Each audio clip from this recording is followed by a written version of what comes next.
Good afternoon, everyone, and welcome to the first Entertainment and Facilities Committee hearing of 2017. And Happy New Year to everyone in attendance. I am joined by my colleague Paul Krikorian. We do have quorum, and we are expecting Joe Buscaino as well. Colleagues, if there are, Mr. Krikorian, if there are no comment cards at this time, items 2 through 6, I would like to recommend that we take those items on consent. Seeing as there are no comment cards on 2 through 6, that's exactly what we'll do without objection. So 2 through 6 has been moved forward on consent. That brings us to item number 1, the Civic Center Master Plan and Parker Center. Mr. Espinosa, please read the item. Item number 1 are final environmental impact reports regarding the Parker Center site, Municipal Facilities Committee report, and joint report from the Chief Legislative Analyst, the Administrative Officer, and the City Attorney relative to additional environmental analysis for the Parker Center site, and a CAO2 report relative to hiring of a consultant to prepare a Civic Center land use plan and advise on opportunities for public-private partnerships. Thank you, Mr. Espinosa. So this is a hot-off-the-press report on the Civic Center Master Plan. So we will have a thorough conversation about this. And what I'd like to do is start with public comment cards. There are a lot of them.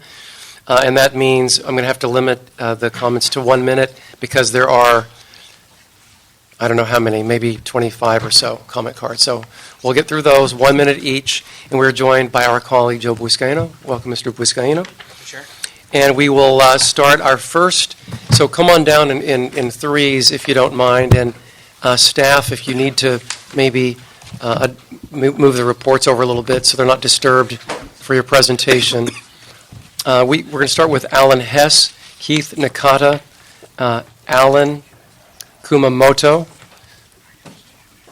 and then Gail Kennard be on the queue. And again, my apologies, we'll have to limit to 1 minute.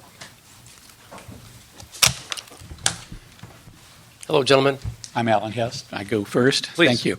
My name is Alan Hess. I'm an architect and a historian. I've written 19 books on the history of Southern California, particularly on the modern period. That's why I'm here today. I am definitely for including Parker Center in the future and the future plans for the Civic Center and the city. There are 2 reasons for this. Number 1, Welton Beckett, who is the architect of this building, shaped Los Angeles in the 20th century. He is a very important person who gave us an identity as a city at a point when the city was growing, becoming a global city. We need to keep his memory, his ideas as part of the city. Number 2, in this day, sustainability is paramount. We cannot just be throwing away buildings. It is important to recycle, adaptively reuse buildings as a way to lead the entire world into the future. Thank you. Thank you, Mr. Hess. Keith Nakata, followed by Alan Kumamoto. I did submit a letter. Okay, and I have it right here. I think we all have it. It goes into a little more detail than Sure. what I'll be able to say in 1 course. minute. Thank you. Keith Nakata. While reviewing the situation regarding historic Parker Center, I'm reminded of some of the parallels between Parker Center and the Litton Savings 8150 Sunset Historical Cultural Monument application, of which I was a co-applicant for the HCM and was unanimously supported by the City Council on December 13, 2016. Both suffer from the dilemma created by a flawed process of the improper decision order created when a plan is approved prior to the clear direction of a historic cultural monument designation. Council member and Plum Chair Huizar is currently attempting to remedy the situation. Both also discussed harvesting pieces of the building as somehow an acceptable alternative solution to preservation, which it is not. I can point to the Brown Derby as an example. I believe you do not want to repeat this dilemma for yourself again today. This will create a problem for you when the HCM for Parker falls behind the plan decision, especially with publicly owned property. The building clearly rises to the standards for a historical cultural monument, both architecturally, culturally, and the architect is a master architect. Thank you, Mr. Nakata, and we will read your letter. Thank you so much. Thank you. Alan Kumamoto, the next 2 will be Gail Kennard, who will be followed by Linda Dishman. And Mr. Chair, prior to that, I just want to let everyone know that there is an overflow room set up next door at room 1050 where you can listen to the meeting just in case, because I know there are a lot of people in the back. Thank you for noting that. And if you are in the overflow room, I will call your name in advance, and you can make your way to this hearing room too. All right. Thank you. Okay. My name is Alan Kumamoto, and I'm a member of the Little Tokyo community. And I'm 3 generations Japanese American. And I have a family a relationship as well as a personal relationship to that space called Parker Center. And my grandfathers, both on my mother's side and father's side, came from Japan to the U.S., and they have a relationship again with that block. My grandfather, Kumamoto, went to Buddhist services. My dad practiced and participated in sumo, and my grandfather, Susuki, was a translator from English to Japanese for the Rafushimpo newspaper, which was also located on that block.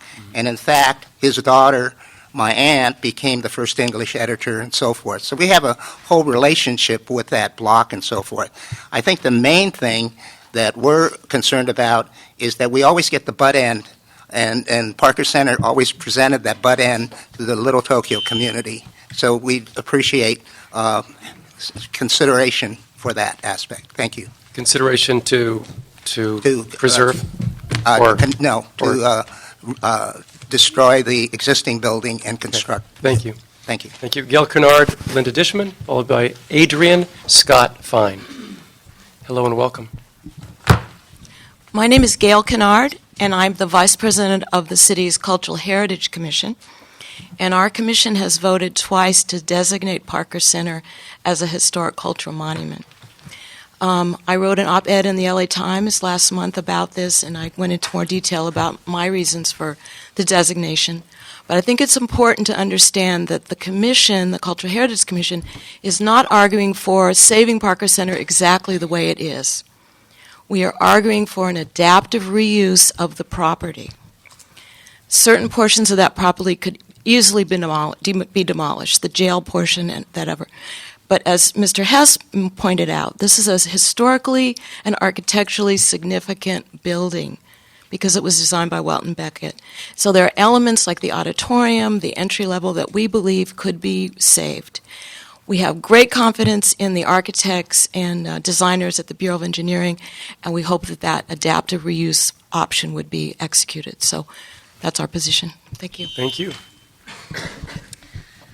Good afternoon. My name is Linda Dishman. I'm the president of the Los Angeles Conservancy.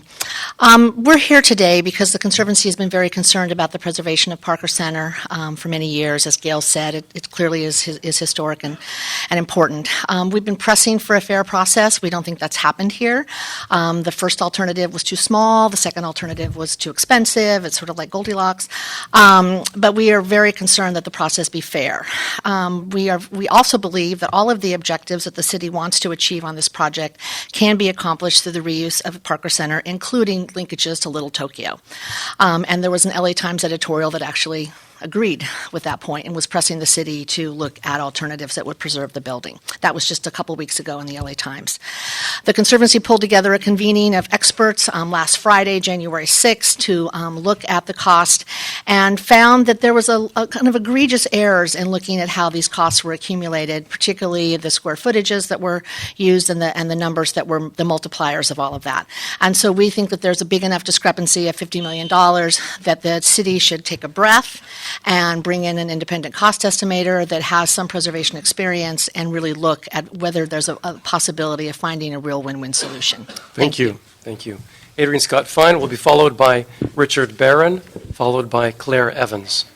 Adrian Scott Fine with the Conservancy as well. To follow up with that, we've looked at this from an architecture, history, and economic standpoint. That's where we'd like to focus on right now because that's a big part of this. We have a couple of asks for your committee. That you oppose the plan to demolish Parker Center and reject the city's B3 project alternative.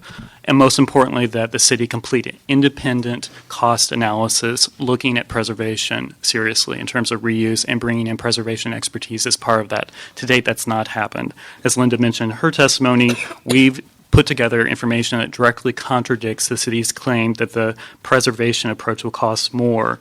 We've repeatedly asked for details, all to no avail, in terms of the city providing that, how they arrived at the what we consider a very egregious large number cost difference. The last piece to this is the master plan. Parker Center, that master plan was conceived with the idea that Parker Center was demolished. We think that's a problem as well. It should have been a fair playing field, but Parker Center wasn't even on the table when that master plan was kicked off. So that's another issue that we certainly ask that you address at this time. Thank you. Mr. And we Brown. do have a letter that I'll be submitting with more details. Thank you. Okay, Richard Barron, followed by Claire Evans, followed by Tom Carroll.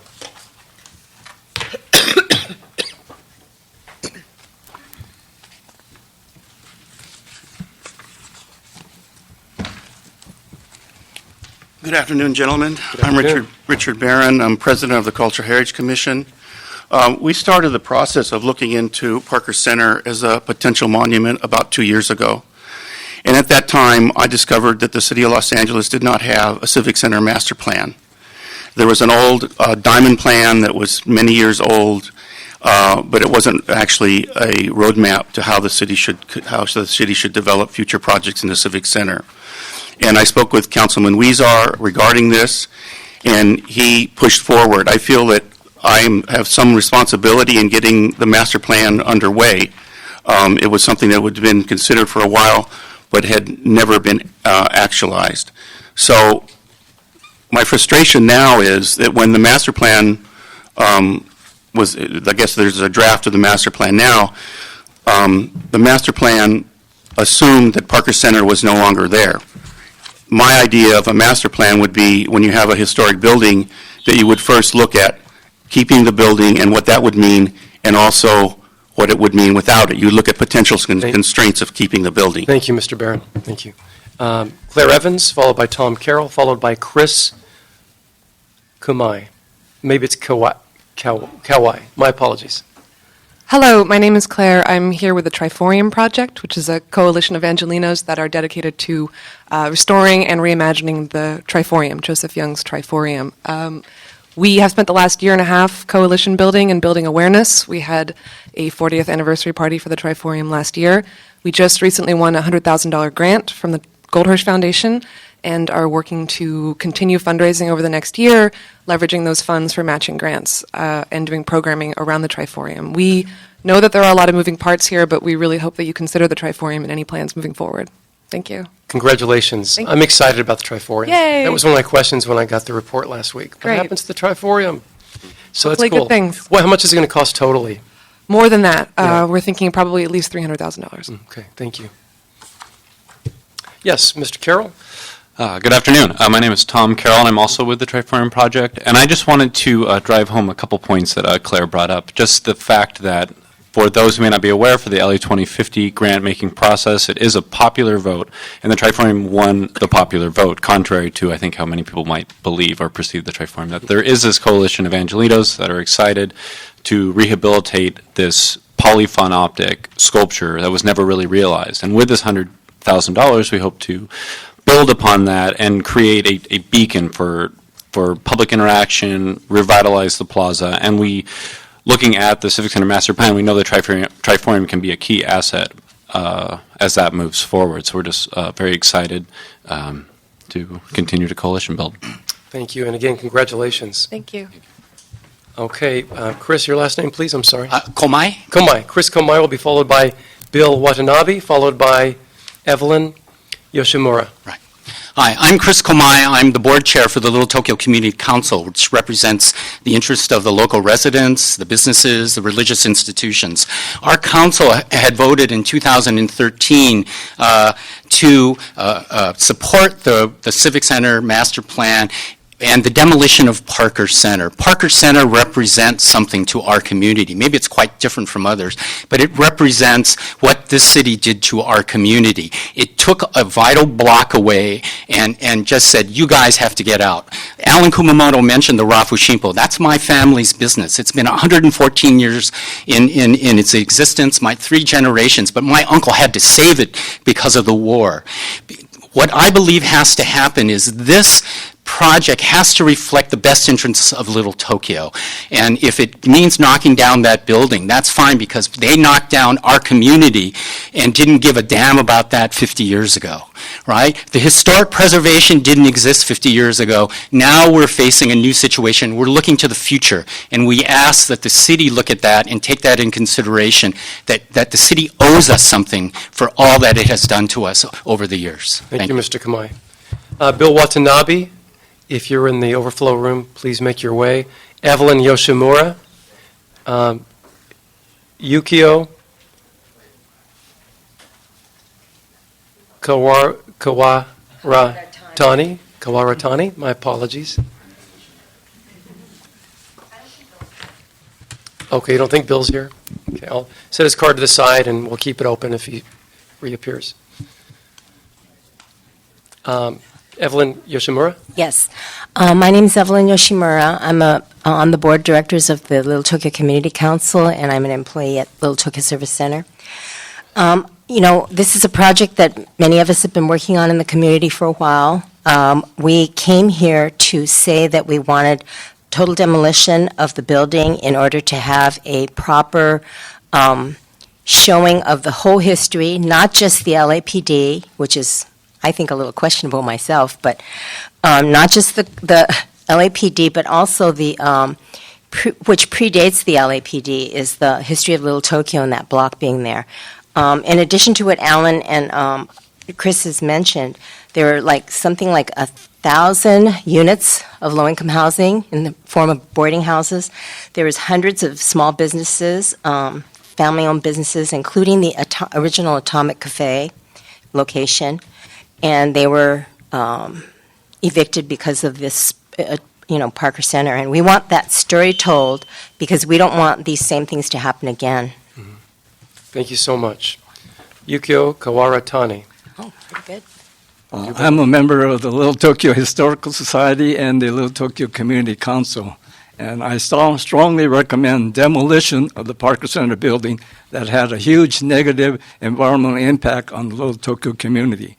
During World War II, Japanese American businesses and residents were forced to leave Little Tokyo and were imprisoned in American concentration camps. Little Tokyo became Bronzeville. After the war, Japanese American businesses and residents returned to re-establish Little Tokyo. But just 5 years later, the city purchased and demolished the most important and intensely developed 1/4 of Little Tokyo. It was an immense environmental impact on the community. The Little Tokyo community has only bad memories of the effects of Parker Center. We want to forget it. Don't continue to memorialize a bad building and police chief. Thank you. Thank you. Right. Thank you. Irene Simonian, followed by Ray Fukada, followed by Clement Hanamuri.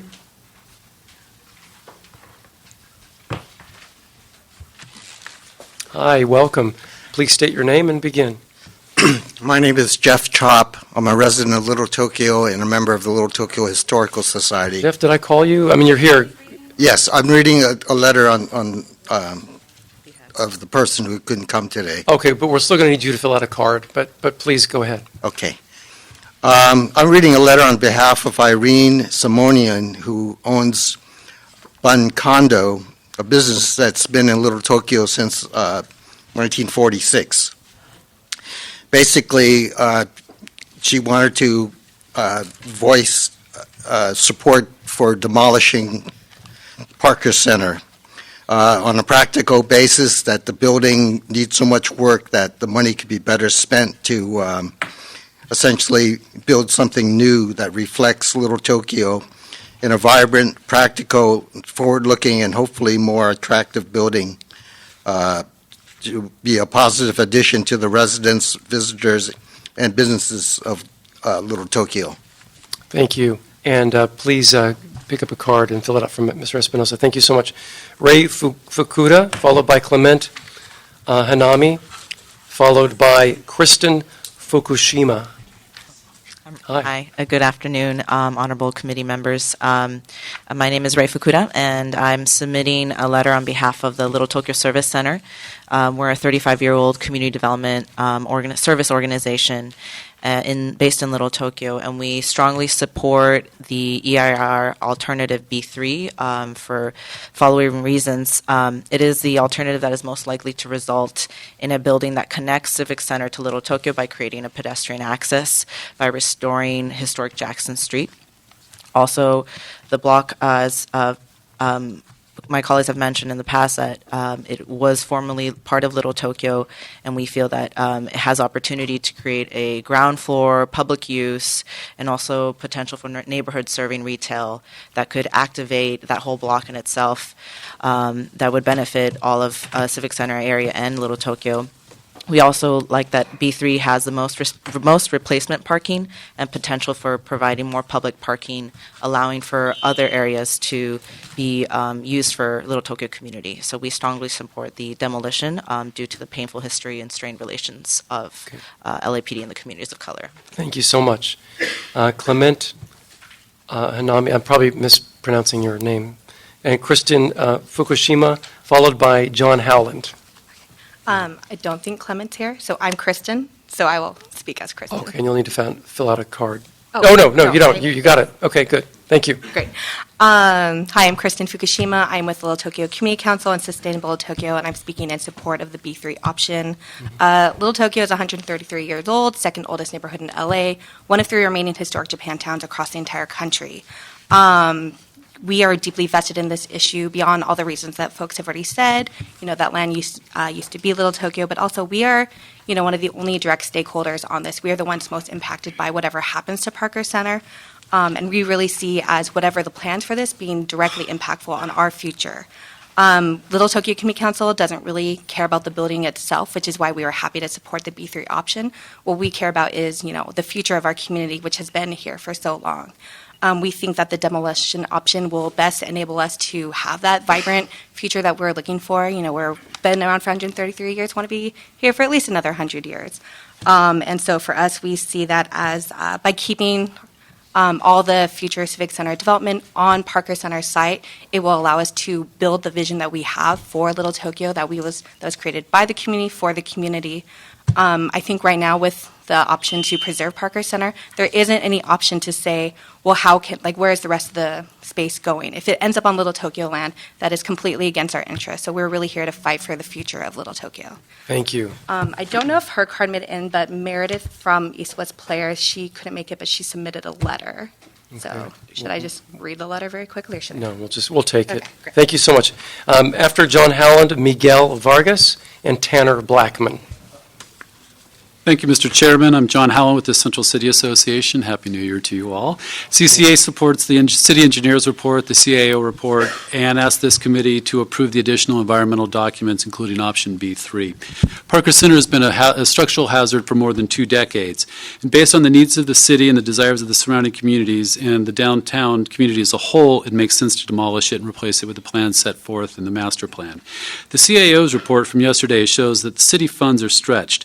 Renovating Parker Center will cost an additional $100 million over replacement costs, and then the city will still be short of much-needed office space, and this $100 million can be much better used elsewhere. The Little Tokyo community, as you're hearing, and the Civic Center Community Advisory Council made it clear they'd like to see a more pedestrian-oriented linkage between the Civic Center and Little Tokyo. Demolishing the current building to create a denser pedestrian and community-oriented site makes the most sense economically and for the community. Thank you. Thank you. Okay. Miguel Vargas and Tanner Blackman, followed by Elizabeth Peterson. Council members, how are you doing? Happy New Year's. My name is Miguel Vargas. I'm the Executive Director of the Arts District Business Improvement District. I'm here speaking on behalf of our board chairman, who was a CAC member and involved with the Civic Center Master Plan process for several weeks now. And so our board chairman has been able to get the feedback from various stakeholders in the Arts District community, and I can tell you we're all super excited about a new master plan and for the Civic Center and a beautiful new Civic Center. And we understand that if Parker Center needs to be demolished in order to build this beautiful civic center, then that's what has to be done. Also, we're sympathetic to our neighbors in Little Tokyo. We feel this as a great opportunity to kind of rethink this space and kind of reorient the civic center toward the Little Tokyo community. Thank you. Thank you. Good afternoon, honorable committee members. Thank you for taking this item up today. I'm Tanner Blackman, a urban planner and former city employee. I'm here today wearing my Triforium Project hat. I am a member of the Coalition of Triforium Lovers, who've recently won this $100,000 grant from the LA 2050. I would just add to what my friend said previously that we are sort of deep already in conversations with DCA, the Department of Cultural Affairs, about how to proceed with the Triforium Project, Rec and Park, GSD, the council member of the district, and everyone else, and we even anticipate probably coming back to this committee later in the year to discuss it as an item. So we would just ask that the Triforium is considered as existing moving forward, and we hope that it continues to do so. Thank you. Thank you. Good afternoon, council members. Elizabeth Peterson. I'm the president of Friends of Cap Park 101. I'm also a downtown resident. I'm in attendance today to express my organization's strong support and my personal strong support of the Civic Center Land Use Master Plan.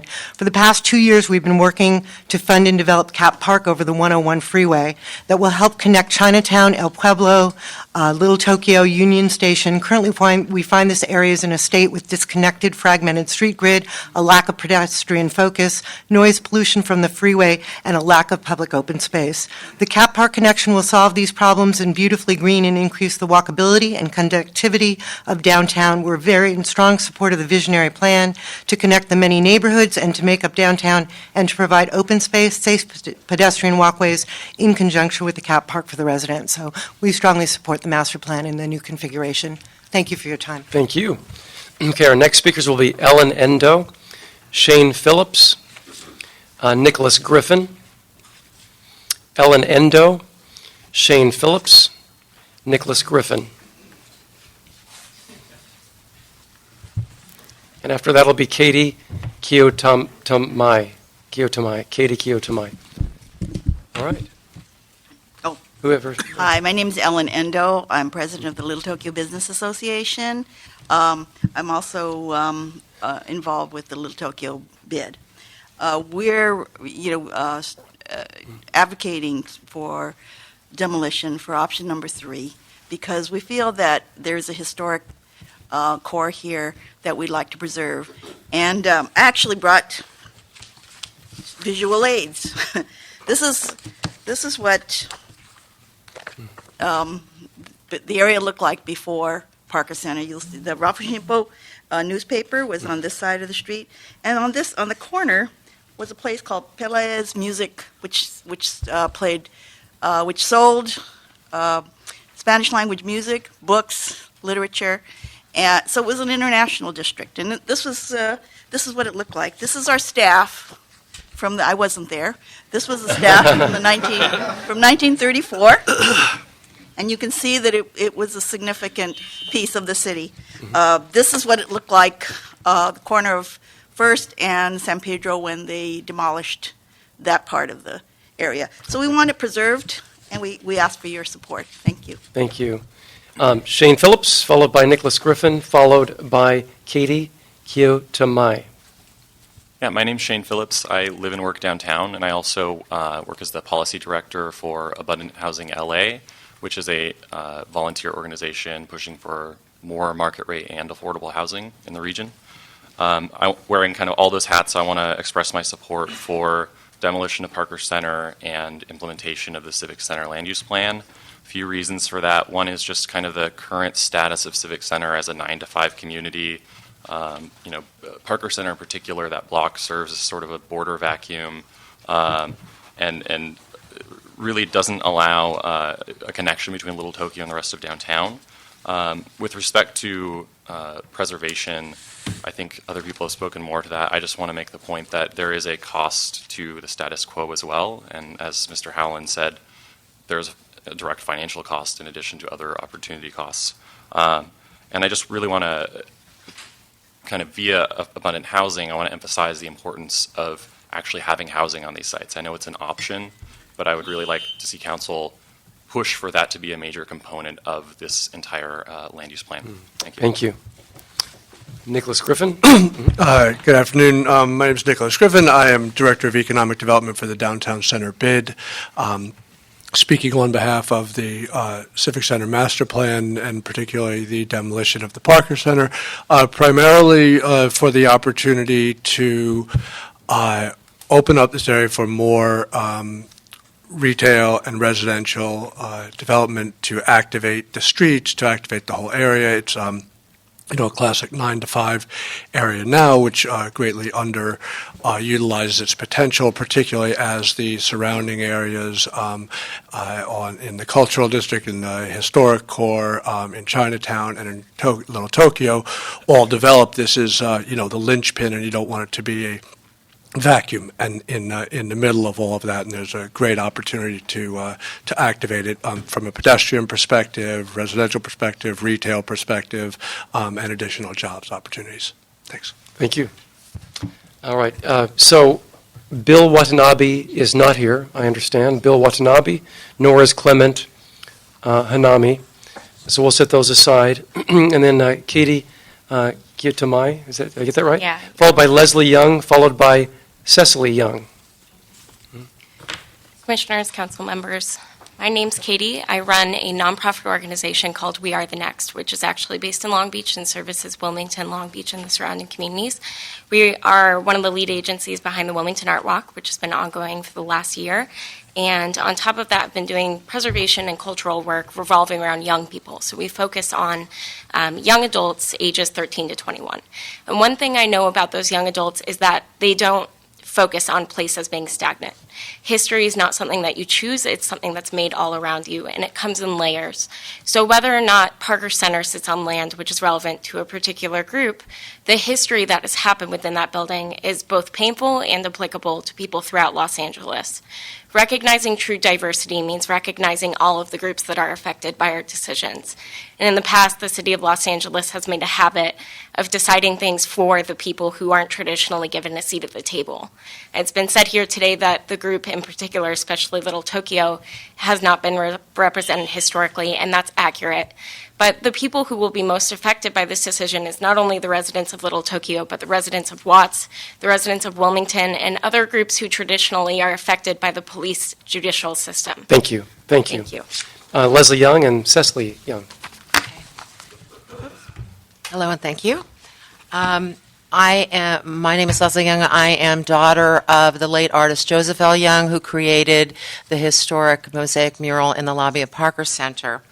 I've come here today basically to support the LA Conservancy's position on the project and to reject the city's preferred project that calls for its demolition.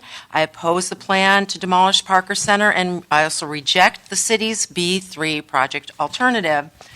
I support a complete and independent detailed cost analysis involving preservation experts. I would also advocate that you schedule the pending Historic Cultural Monument nomination for Parker Center for the Planning and Land Use Management Committee before voting on its demolition. In addition, I would like to offer up to the committee this film. It was made in 1955. It's called The History of Mosaic. And there's 20 minutes about the history of mosaics all around the world, the last 7 minutes of which are devoted to the building of Parker Center and the installation and creation of this historic mural in the lobby of Parker Center and why it's important to keep it. Thank you. Thank you. Cecily Young. Thank you. My name is Cecily Young. I'm an architect and the daughter of the artist, if you don't mind if I read, who created the impressive mosaic my sister described, theme mural of Los Angeles that adorns the lobby of the Parker Center. My father's Civic artworks are located all over Los Angeles, and they were created in the 50s and 60s at a time of great optimism and belief in civic, the goodness of civic life. Today, many of them are threatened and they face potential destruction. But just as real estate is a resource, so too is art. Yesterday, I found out about this meeting, and since then, I've tried to find out the future of my father's mural. I found the EIR document of November 2016. It's a very long document. It's 823 pages. And of those, 500 are devoted to parking studies, congestion mitigation, and so forth, but only 2 brief paragraphs to cultural resources. I would say that, just skipping to the end of what I was going to say to Wrap it up, you, otherwise I have to give everyone who spoke Right. more time. before you consider demolishing Los Angeles history, please at least give a balanced review of all of the options. And finally, please consider that history and art have a value not calculated in dollars and cents. Thank you so much. Thank you. All right, so that brings us, thank you, everyone, for making time to come to City Hall and provide your comment. And that brings us to our presenters, Bureau of Engineering, City Administrative Officer, and the office. Councilmember, if it's all right Yes. with you, we will begin with the presentation of Civic Center Master Plan and then move Sure. on to Bureau of Engineering's presentation on Parker Center. Terrific. Good afternoon. My name is Stephanie Magnin-Rockwell of the CAO Asset Management Group, who has taken the lead on the Civic Center Master Plan. I, along with our consultants, will provide you with a brief overview of the project and will be followed by our colleagues at the Bureau of Engineering, who will give a presentation on Parker Center. The city has approximately 5,500 employees housed in both leased and owned office space and a variety of downtown facilities outside of the Civic Center. And while the rest of downtown has been experiencing an incredible renaissance throughout this past decade, the Civic Center has remained relatively unchanged. Since 2009, and with the completion of the new police administration building and the vacation of Parker Center, Council and Mayor provided $2 million for an EIR for the reuse of the Parker Center site. The EIR has been finalized and pending certification and Council approval. On September 18, 2015, Council authorized the CAO to proceed with a conceptual land use study for the Civic Center area and instructed city staff to hire a consultant that could perform the following work: prepare a Civic Center land use plan to assess and coordinate redevelopment opportunities in the Civic Center, advise the city on opportunities for public-private partnerships to develop municipal facilities in the Civic Center, and to assist the city in preparing a solicitation for development partners. CAO Asset Management Group has been working alongside our Civic Center Master Plan consultants, IBI, and Ernst & Young since August to develop a land use and financial feasibility plan for the Civic Center. We've been joined by a dedicated working group within the city family, including the Mayor's Office, Council District 14, CAO Municipal Facilities Group, CLA, BOE, GSD, Planning, EWDD, and ITA. The 2 primary goals for the plan are first, to create a land use plan, which would be a holistic vision for the future of the study area and inform the reuse of city properties for municipal uses and also for other potential uses, including commercial, residential, and cultural. The plan will also inform city efforts to promote economic development, connectivity, and provide open space where possible. It will also create a financing plan, a plan for municipal facilities in the Civic Center core, and including alternative delivery mechanisms such as public-private partnerships for the development, operation, and maintenance of new municipal buildings, ideally with minimal impact to the city's general fund. This plan will create a roadmap for consolidating these employees within the Civic Center core, creating both workplace and fiscal efficiencies. It will also create a pathway towards a more 24/7 neighborhood by introducing housing, retail, and possibly hotel uses to the Civic Center, and strengthen connections to adjacent downtown neighborhoods. There's no additional impact for the completion of the Civic Center Master Plan, as funds have been previously authorized to cover the cost of this contract. However, the extent of future impact will depend on final council action or unknown at this time. I would like to introduce now Jacqueline Vernon Wagner, who's seated in the audience and chief of the CAO Asset Management Group. Also, Jerry Penrose of IBI, who's also in the audience. And seated beside me, Kirk Shimazu of IBI and Tuyen Mai of Ernst & Young, who will now be presenting the Civic Center Master Plan. Thank you. Thank you. What I wanted to basically first go over is the study area. The study area is bounded by the magenta line that surrounds the Civic Center core and a Civic Center area. One of the ultimate goals of this project was to consolidate over 5,500 employees that are scattered around the city core of downtown, and to consolidate them in an area within the Civic Center core, providing more efficiencies and work processes through this process. It also gave us an opportunity to take a fresh look at what Civic Center is and what Civic Center wants to be in the future. The Civic Center project itself was a collaborative effort, one that entailed a lot of staff members from the City of Los Angeles, but also involved involvement from a lot of our neighboring communities, Little Tokyo, Chinatown, El Pueblo, Arts Districts, Union Square. We all felt that those people were very important and integral to the process of designing a new civic center, and their input was valuable to what we have come up with. What we took away from these discussions was that there were vital elements that we felt were going to be critical for us to maintain and to validate a civic center. We call those basically our core guidelines that we wanted to make sure that we maintained. We wanted to provide some kind of connectivity. We wanted to provide an activation to the area. We wanted to provide some resiliency. We wanted something that's going to be long-lasting. We wanted some viability. We wanted to make sure something that we proposed worked. We wanted to be able to create jobs. Tuyen will go over some of the financial. We want to make sure that what we were proposing is something that is financially viable, and we had a plan for going forth with this. We also relied on them to provide some real estate input into our discussions as to what really worked within the Civic Center. We also wanted to preserve our legacy. We understand that we have a history of downtown. There are many master plan projects that were done. We wanted to take some of the important elements that were done previously, but we also wanted to respect our heritage of downtown City Hall and this particular building here, this wonderful building we have here itself. We also wanted to promote design excellence as we move forward into the future. So what we did was we looked at a land use, what we call the land use framework. Actually, Civic Center is actually in the middle of a core, what we call the transportation core. There are multiple mobile hubs within a 5 and 10 minute area walk of the Civic Center. We also have all of these outlying adjacent neighborhoods that are all within the 5 and 10 minute walk area, and we wanted to provide them to be the connectivity. So we use the connectivity to create a plan. That connectivity allowed us to form views and connections to the specific areas.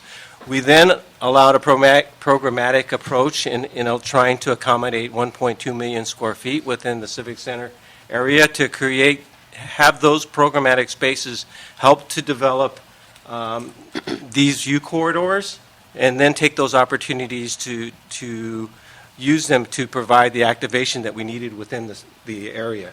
So what we were able to do is we were able to provide a civic square. We provided a promenade that actually provides the connection to Little Tokyo. We provided a paseo that actually connects Go for Broke, and then actually connects to the Cultural Walk, and actually then connects to the Regional Connector. We also used the Park 101 to provide the connection to El Pueblo, Chinatown, and Union Square.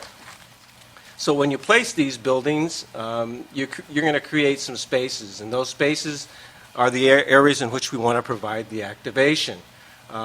Here you can see a master plan of the downtown Civic Center area. This is actually City Hall. This is the Civic Center that we're proposing. This is the promenade that connects to Little Tokyo.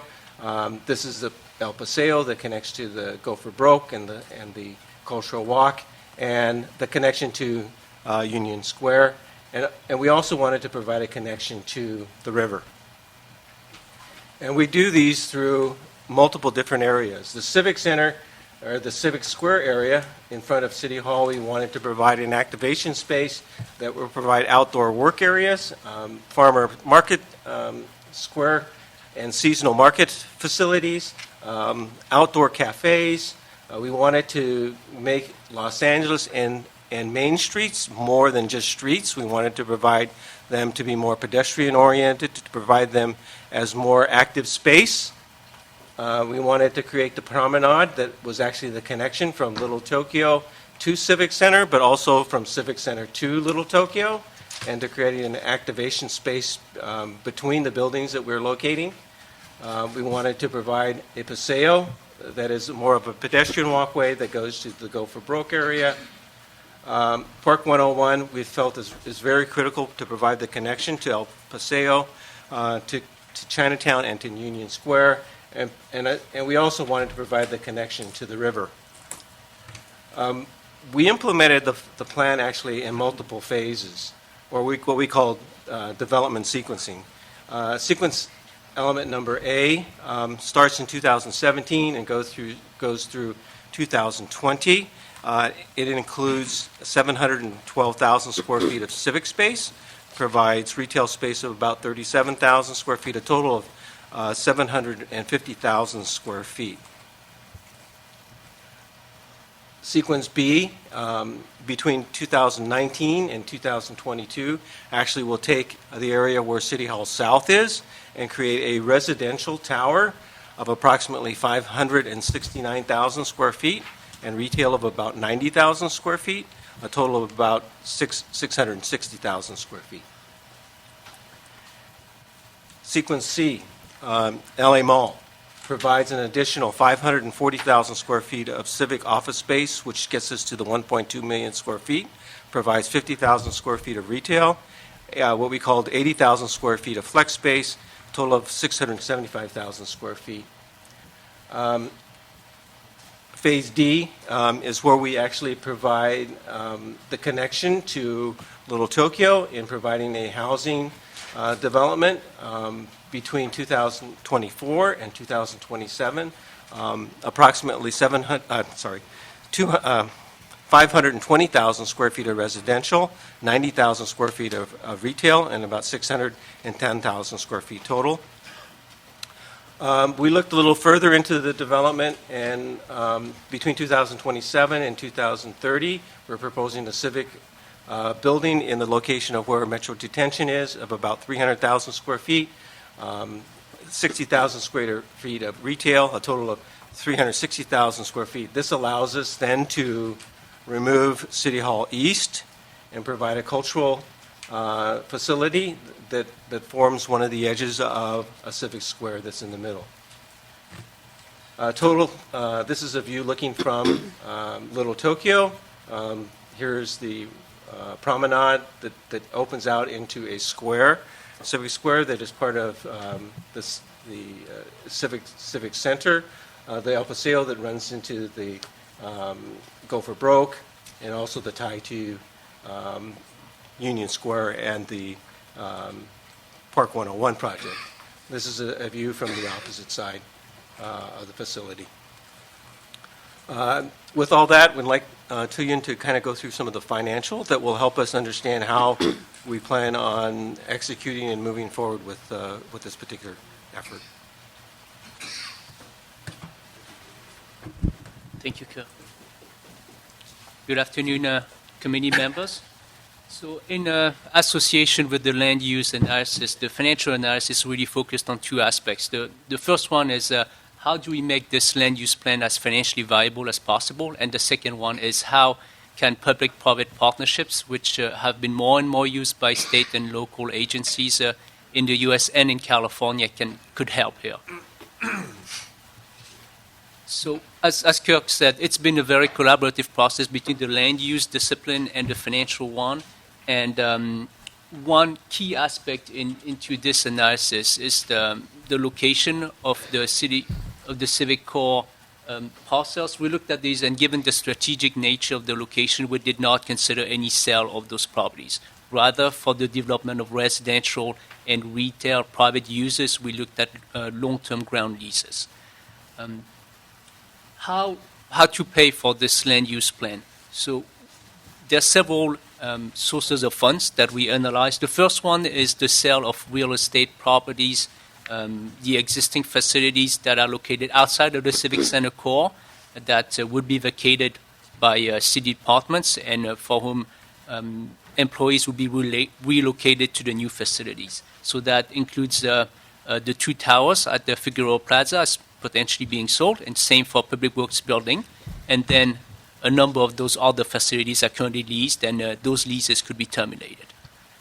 So you'd save some of the on the budget for those leases, but also on the maintenance as well. You have a number of facilities that are quite aging, and transferring ownership from those assets to newer facilities would decrease not only the maintenance costs on a routine basis, rehabilitation as well, but also the consumption of on the utilities consumption side. That will reduce the overall bill. So those would be contributors along with revenues from ground lease and for residential and also retail development that would help pay for the development of those public facility offices. So there's about 150,000 trips every day between the different city buildings that we're looking at, between the Garland, the Public Works Building, Figueroa Plaza, and City Hall. One of the key aspects of this plan is to eliminate those and spur additional benefits by co-locating city departments, reduce increasing collaboration. So those benefits we consider those intangible, and those were not valued from a dollar standpoint because those will not provide direct budget access to help pay for the project. There's 6 phases that Kirk talked about. Phases beyond the Parker Center are more conceptual in nature, so at this time we, on the financial analysis side, looked at the first four phases only, the Parker Center, the City Hall South, LA Mall, and the 911 building. So in the slide here, you can see the first 4 phases coming online in yellow over time in 2021 through 2028. This is based on one of the various stacking scenarios being considered. So the one you have here shows that 2 buildings will be sold, the 221 Figueroa Plaza and the Public Works Building, and the Garland Building lease will be terminated in 2020. So this is right when those city employees will be moved to the newly opened Parker Center. The exact timing is to be defined in the future, and depending on how the real estate market goes, it may be better to do a sale leaseback or to delay the sales and do an interim financing using a commercial paper program or other types of financing, including public-private partnerships. Those buildings also are being used as collateral for Mikla financing, so that will need to be addressed. There are several options with the replacement of collateral or refunding bonds that may be available at the time. This is not considered a hard constraint at this time. So how can public-private partnerships help? There's a number of different schemes that are available and have been used by agencies and can be considered here, and I'll come back to that later.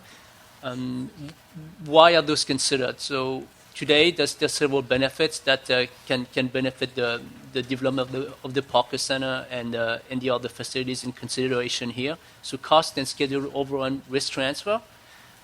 Some of those existing buildings also have, there's been a degree, some deferred maintenance built into these over time. So being able to look at the budgeting of maintenance on a long-term basis versus doing it on an annual basis only will help here. How the development of the civic offices debt will be booked, that will be an important consideration. So availability payment P3s here may help in that respect and not counting against the 6% debt limit. And finally, being able to not use cash during construction is also a key benefit. This is available right now with the traditional public financing, but is also an advantage of public-private partnerships. Some of the key drivers to devising an attractive P3 plan, environmental and delivery timelines, we'll come back to that later, but that will drive how you'd want to bundle the development of those parcels or develop them independently. Also, there are some parcels that are more that are more for real estate development and private uses, and others are for civic office development. Private investors that look into those are of very different breed. Some can time the market, sit on it, and wait until the real estate markets goes back up. And others are more pension funds, so they look at regular earnings and yield every year. So those are very difficult to marry when you have very significant pieces of development. So this shows a range of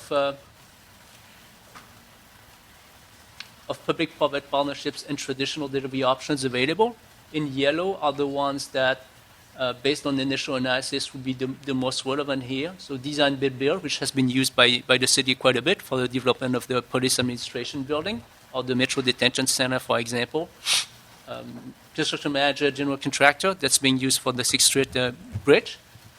This is the public-private partnership scheme, the design, build, finance, operate, maintain, with availability payments that would be most suited for the development of public facilities, and is what we focused on going forward. Here you can see a list of the initial criteria or key goals that were discussed in collaboration with the various city departments, including the CAO and BOE. You can see on the right side here how the DBFOM and how more traditional delivery methods compare against each of those considerations. The green indicate a better outcome. Yellow, something a little more, a little worse, and red is something where this is not as good. So it's mixed. But when you look at the risk transfer and affordability aspects, the colors seem to stack better for the DBFOM. Now, all of those criteria are not weighted equally, and there will need to be a detailed risk analysis to properly assess how the budgeting will play in comparing those two methods exactly. So when you look at the first 4 phases, here we show 4 different developments. In yellow are the civic offices ones, and we've shown these as P3 or traditional development and financing.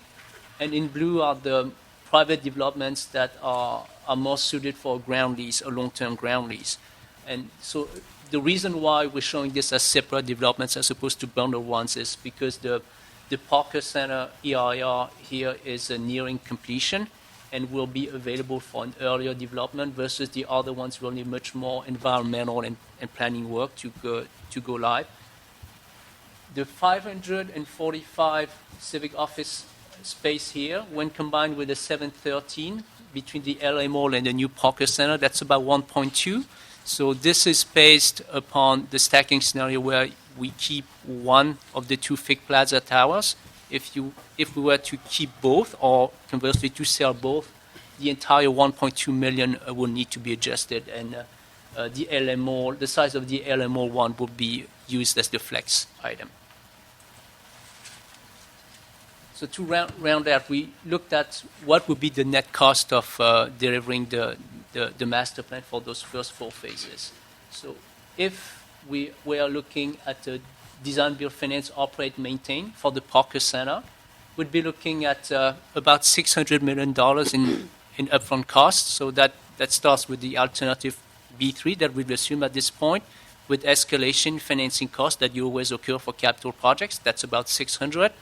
Half of it will be paid from the sale of the Public Works building and one of the 2 FIC Plaza towers. So that leaves $300 million to be financed by the private developer and will be repaid over time, over 30 years, with about $30 million to begin with. This would increase over time to take into account inflation.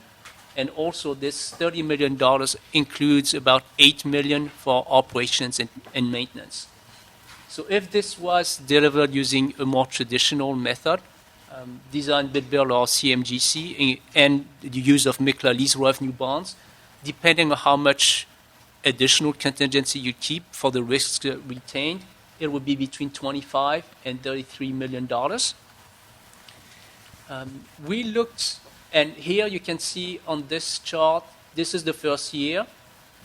When you take into account the various revenue sources between the retail, the ground lease, but also the cost savings, the $30 million expenditure will be covered in part, and $14 million will be the net annual cost.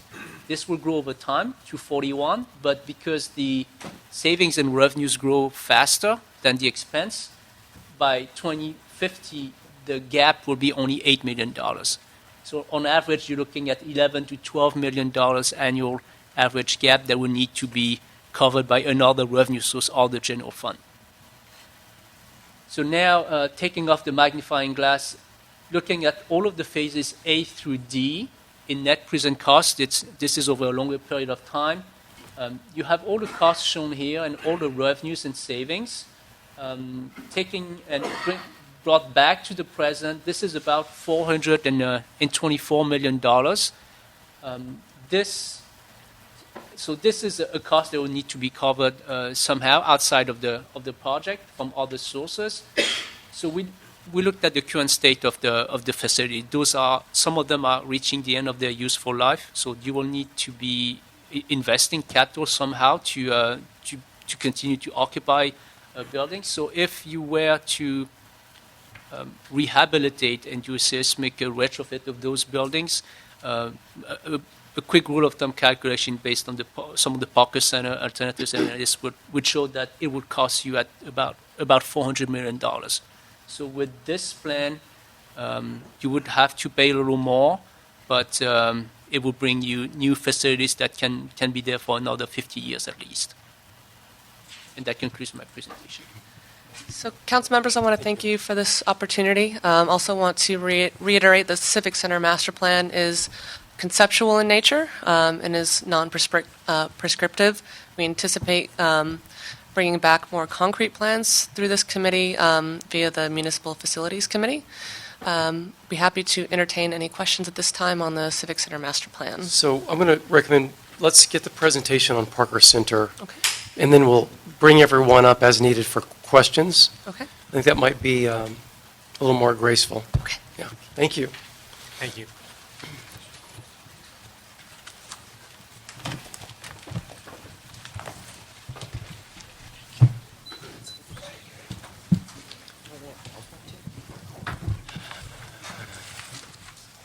Bureau of Engineering. Bureau of Engineering. In the House. Welcome. Good afternoon, council members. My name is Deborah Weintraub. I'm the Chief Deputy City Engineer, and to my right is... Good afternoon, Mahmoud Karimzadeh, the Principal Architect with Bureau of Engineering. And to my left... Jacqueline Wagner, CAO. I've worked on the project since 2009. Thank you. That's 8 years now. Yeah, only 8 years. As have we. Yes, Have we. And longer, yeah. We both together. So, it is there. Do we need to hop the desk? Oh, it's underneath. Oh, it's on the ledge. In front of the report. There it is. Yeah, there you go. There it goes. Oh, thank you. Oh, there you go. Yeah, that's right. Thank you. So it's got that little port on it. Yeah. Ends in banks. Smart. All right. Got it. Thank you so much for your time. We are going to present the process that we had taken, Jackie said, since 2009. We've been involved in series of studies and analysis in order to see what should we do with the Parker Center. We have a lot of stakeholders besides the colleagues at the table. We have our expert consulting firm also here present from historical architectural historians, and internationally known design office, high-rise design office expert. We have our environmental experts here as well, the city's and also the consulting firm, communications, and transportation, engineers as well. So we have the full team of people looking at this issue in the last 6-7 years. And where we are now is basically the fruition of those studies for you. This is the area that through the master plan also was considered.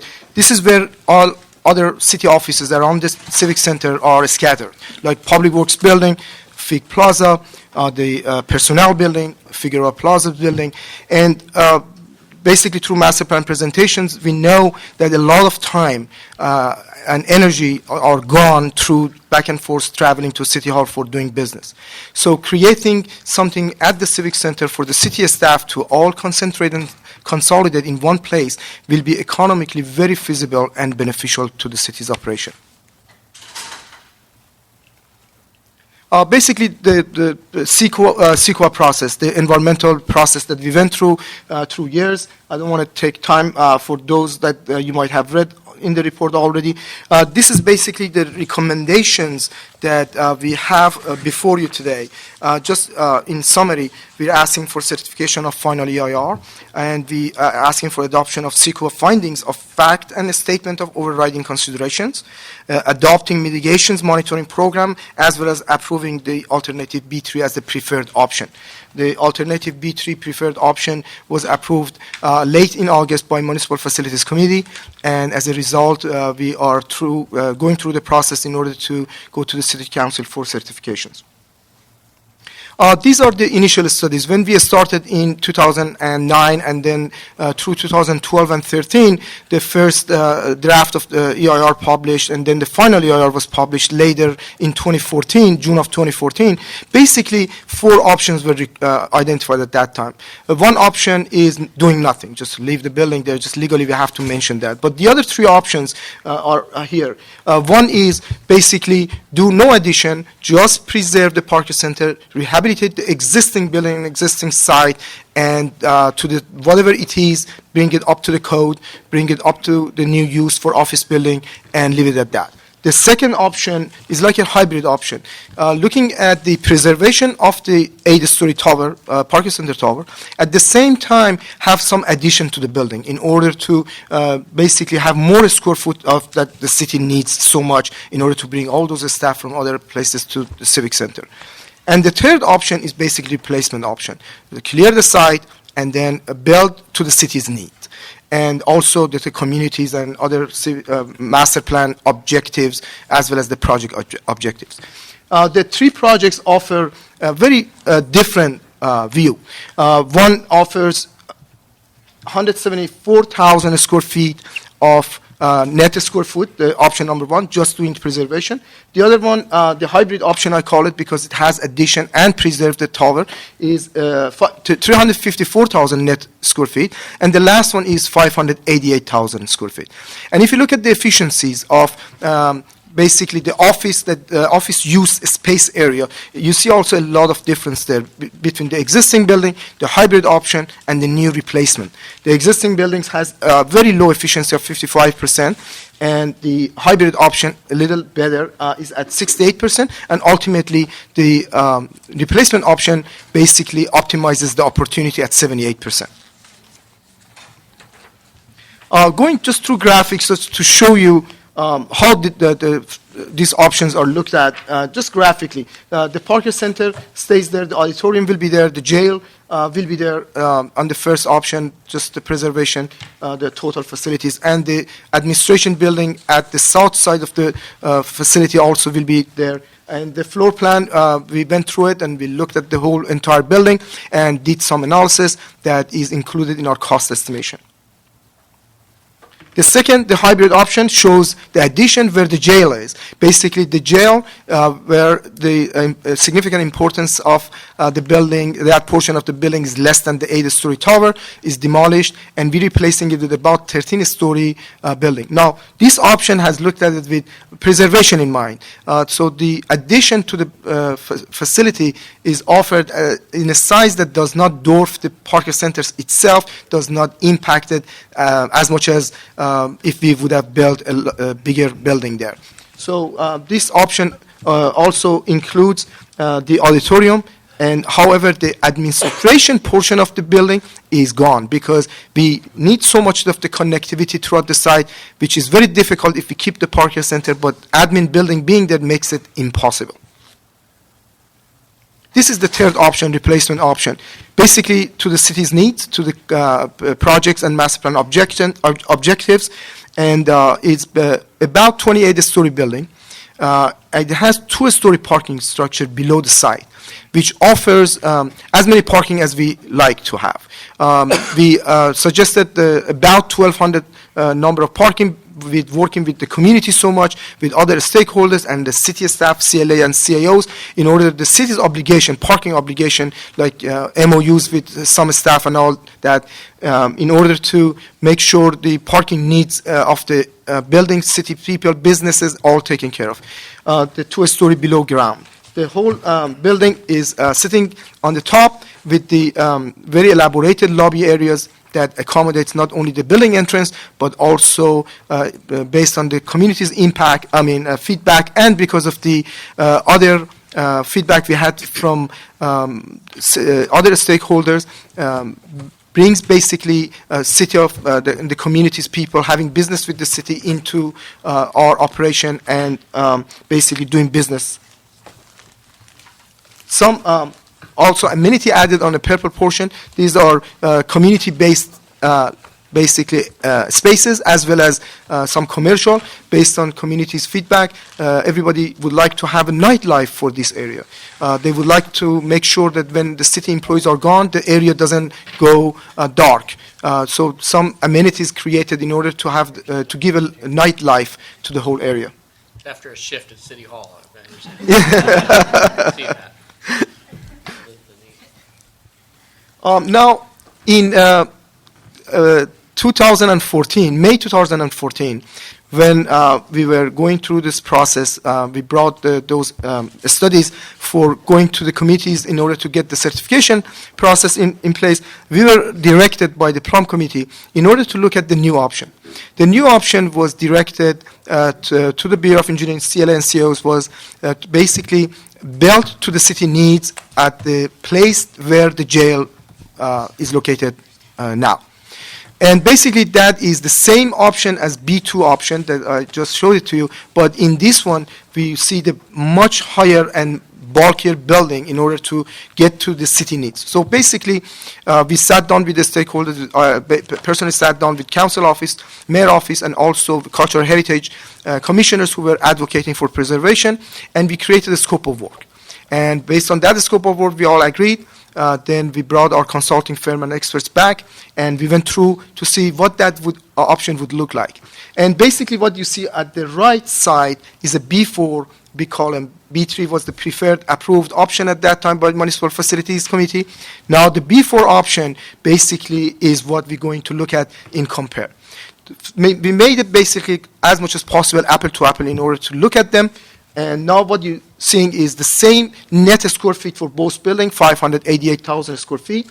The efficiency of the B4 option stays much lower, still because of the existing building. 8-story tower is there for preservation, and that brings back the efficiency down. As well as the new building location now is forced, and the dimension is all forced. And the parking structure that is above ground is enormous. So the efficiency of the new building, is a new addition, is not as much as it is for the B3 option. And also we had the cost analysis. The cost analysis going through with our expert architects and engineers, including our consulting firm experts who have done many office buildings, who have done preservation projects, and we have our historians, historical architecture besides us, and also the independent cost estimator who were expert at cost estimating office building of this nature. And we went through this in details, and we used all the information we had on Parker Center. I don't know if you have seen the Parker Center building. I'm sure, Councilman, you know about it more than us probably. But is in very dire situation in terms of structural and engineering system. The two earthquake of 1971 and 1994 damaged the building so much. And also, basically structural integrity of the building was further damaged in 1994 Northridge earthquake. So based on all those information and having also the structural engineer who actually done the City Hall project at our site to do analysis, and there were some prior analysis in 1995 and 2004 for the Parker Center. We added the new analysis to just run numbers based on the new building code. Since then, the building code has been changed almost 3-4 times, impacting the structural analysis of the new construction. So based on those analysis, we have gone through this cost estimate and updated our B3 options. Our B3 options, when we came through at the last moment, 2014, May 2014, was at $475 million. We upgraded that cost, now is at $514 million.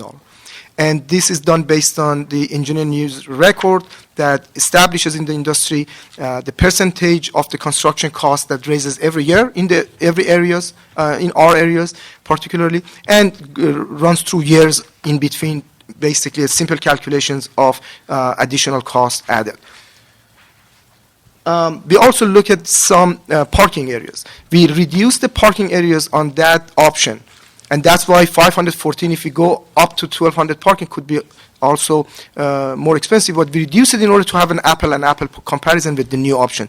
New option cannot afford parking beyond the code requirement. So as it is too big and is a lot above ground and doesn't look good, so we had to restrict it not to make it ridiculous. Otherwise, it would have been 10, 12-story parking structure. So the B4 options, preservation options, building addition to city needs, is at $621 million, representing the difference of about $107 million. Now, this $107 million is for total project cost, and basically represents a lot of differences that is between two options. One that is replacement cost, new construction. The other one has mostly dealing with preservation of the existing dilapidated, structurally and engineering system dilapidated building, as well as building a new addition that is too close to the existing building, too close to the street because the whole, basically a space is forced into the site, and it's just higher cost. Now, just showing you what it looks like. The B3 option, this is B3 option, still 2-story below ground. The parking was reduced in order to look at apple-and-apple comparison. Basically, the dimension is all calculated to be the 21st century office building in order to calculate where the light goes, the daylight goes, and then create the depth and the length of the building accordingly, and is energy efficient and cutting edge of the technology in terms of exterior, interior. This is basically a B4 option. The new building shows at blue, and the Parker Center is gray besides it. And as you see, it's dwarfed by the new construction. It's just so huge construction next to it. The line, you see those lines in gray under the blue are parking structures, 2-story below ground, 6-story above ground, 8-story, and very inefficient because, again, the whole areas is not particularly designed for parking structures, just what the footprint we have got to deal with. And it's about 29 stories, a little bit higher than the other options. Some of the environmental process that we have gone through in order to look at statics, air quality, greenhouse gases, cultural resources, and as well as land use and planning and transportation and traffic studies. Basically, we are here again. We'll be glad to answer your questions, but we are here for certification of final EIR, adopting the CEQA findings of the fact and the statement of overriding considerations, adopting the mitigation monitoring program, approving the alternative B3. But just showing you what this building could look like. This is only a concept, it's only for EIR, is not a design for building, just to give us enough information in order to go through analysis. And this is what we'll look at the ground floor. That where the city's businesses, the community's businesses all intertwined. Basically, faces through the community, whereas the communities are drawn into the space for doing business with the city, as well as just other community activities. And also the shop, there is a little shopping area there. There are coffee shops or also other spaces provided if the community has to meet and needs space to make that happen. Just the MFC's report, when we had it, that was approved again, reconfirmed the approval of the 3 years ago, basically in late August 2016. I'm glad if you have any question to answer. Thank you. Anything from the CEO? Would you like to add comments? I just wanted to add one point in response to a comment that was made earlier, and it is with regard to reaching out to the Conservancy. Through the Municipal Facilities Committee oversight, we've been looking at this project, and in anticipation of the completion of the Police Administration Building in 2009, the council provided $1 million to start the EIR work. We realized that we needed to build additional space for SID, and so that was delayed a couple of years. And through that period of time, from about 2010 through to 2013, when we prepared the space for SID, we were directed by the Municipal Facilities Committee to reach out to the Conservancy through the natural process and also through a deliberate solicitation for their input on this project. We received a letter, which I believe is now a part of the record, and there were no objections at the time to this project. So we did proceed, and the the MFC, let's just say the MFC declared alternative B3 as the most viable option. This was back in 2013 and then again in 2014, and we released our report. Since that time, I understand that the configuration of the Conservancy itself and the Cultural Heritage Commission has changed, and they now have opposition, but I want to just make sure that it's a matter of record, that we did not ignore the Conservancy. We were doing work for a good 4 or 5 years and had solicited their input, and there were no objections at the time. Just adding to the comment Jackie made, when we started, before hiring consulting firm, invited LA Conservancy to my office. The president of LA Conservancy came to our office, and we basically told them that this is our intention. We are moving forward, and we are starting to look at options. Every comments will be appreciated. And then at the later date, I gave a tour of the existing building to their staff, and then as well as a meeting with cultural heritage members and staff in order to tell them about our intentions and also seeking the feedback. Mm-hmm. Thank you. In conclusion, just a comment about our cost estimate. We had expert consultants working with our staff, and we've done and delivered many city facilities, preservation, adaptive reuse, as well as new construction. And we are very strongly supportive of the $107 million difference. We feel it would be a disservice to you, the policymakers, to go forward with a preservation option, the B4 option, without budgeting for that difference, because we do feel that the existing Parker Center building is seismically deficient, as well as deficient in every other major building system. Doesn't mean it can't be brought up to code. It can, but the additional $107 million we feel is appropriate. Mm-hmm. Thank you. Thank you. Well, since you're here and we just heard the Parker Center portion, maybe we can ask questions about Parker Center, and then we'll go into the master plan in general after that. Just something I never thought to ask. What's the height of the floor plates in the existing Parker Center building? We capped it under an envelope. No, the height of the floor existing. Oh, the floor plate? Yeah. Floor height. Is 13 and a half feet. Mm-hmm. If I'm existing Parker Center? Existing 13 and 6 inches or 8 inches. Mm-hmm. And actually that is less than what is desired for the office building of these days, today's. Mm-hmm. So there will be difficulties in order to run everything under the ceiling, being in terms of engineering system or other communication system. Will be difficult to navigate those, considering that we will be building new beams, we will be building new walls, and we have to basically beef up the whole structure from foundation all the way up. In essence, we're building a building inside a building. That's basically what the preservation project is. I study buildings just because I really find architecture so interesting.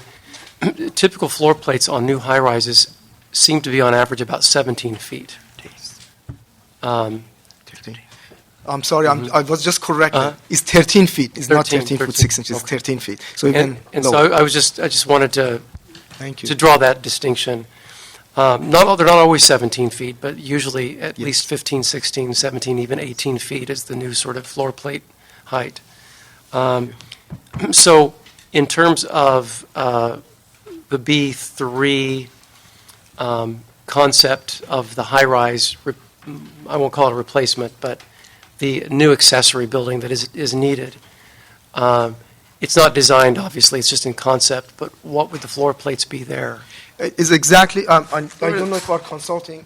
Floor to floor Do we have floor to floor height of this concept? Do you have it in? It's okay, I mean, yeah, I don't But expect- I'm sure it's it's not more, designed. because if you look at the addition that we built, the addition we built does not match the parking center, only in few areas Yeah. that is lower, because we got a connection to every floor or to few floors. But you're absolutely right, Councilman. The floor height to height, it should be more than 13 feet in the new high-rise building, because this was about 60 years ago, whereas so many other needs, running equipment through the ceiling were not needed at that time. And especially the difficulty comes when we have to build new beams, perhaps, and beef up the structure, which will become more even difficult. Does it have asbestos?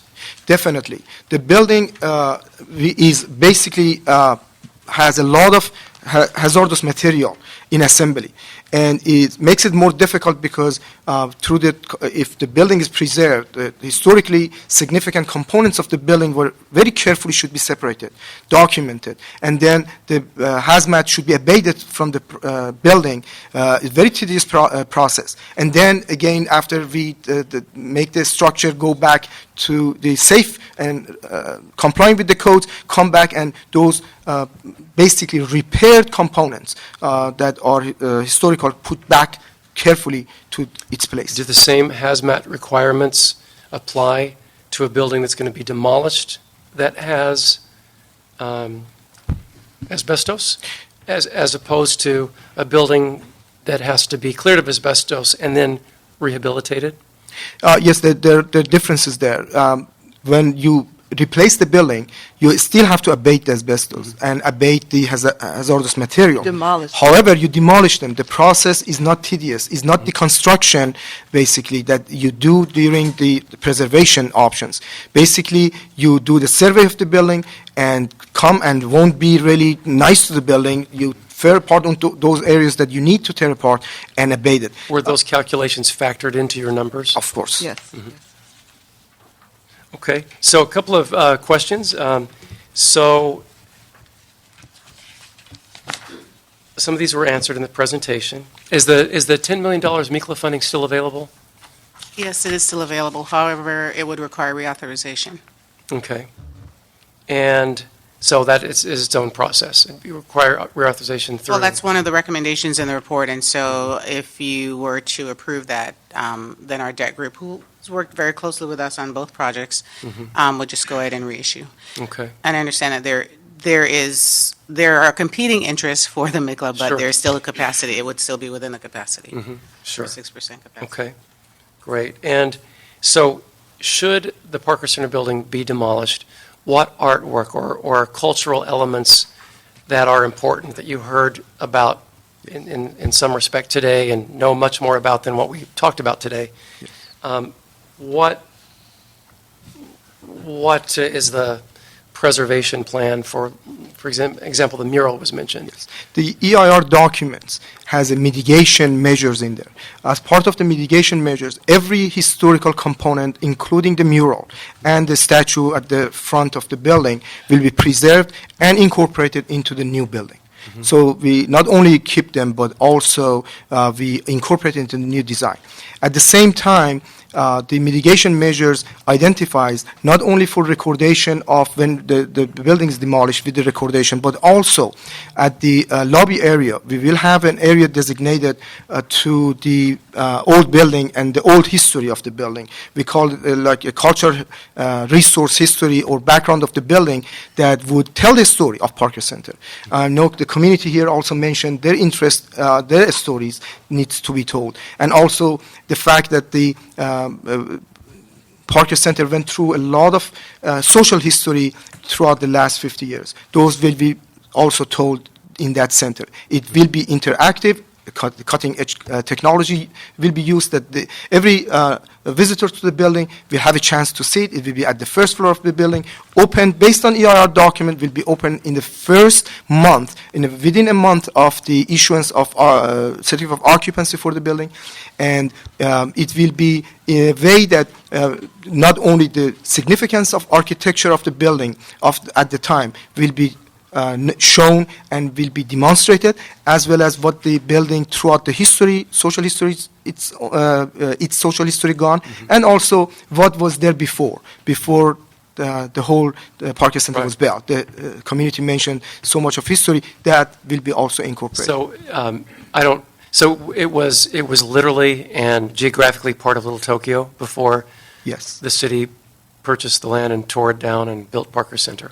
I'm not sure how the city purchased the land, but actually, yes, it was the place for the community before the Parker Center was built. Is it still considered part of Little Tokyo? Don't know. Technically it probably is, although all the elements are gone. Right, probably Yeah. you're right. Okay. Yeah. So as far as the significant cultural elements, have they all been cataloged? Yes. In terms of even like the name that says Parker Center? Yes, the name of the Parker Center right at the front, Councilman, I'm glad you mentioned that, is not, in the HSR, was not identified as a historical component into the building. However, our plan was to even keep that one and hopefully preserve it or show basically the objects into an area that we have or we will reserve for the history of the building at the lobby. And have all the CEQA requirements of the EIR been satisfied? Yes, the B3 options provide the best to meet the objectives of the project. We went through the CEQA process. We have met all the criteria that we were required by law.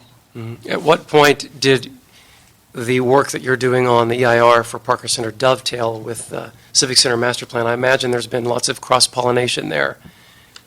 Can you go through that a little bit? Actually, I would say that a lot of the preparation and the pre-work that we've done for Parker Center helped to inform the Civic Center Master Plan, but we began the Civic Center Master Plan work this year.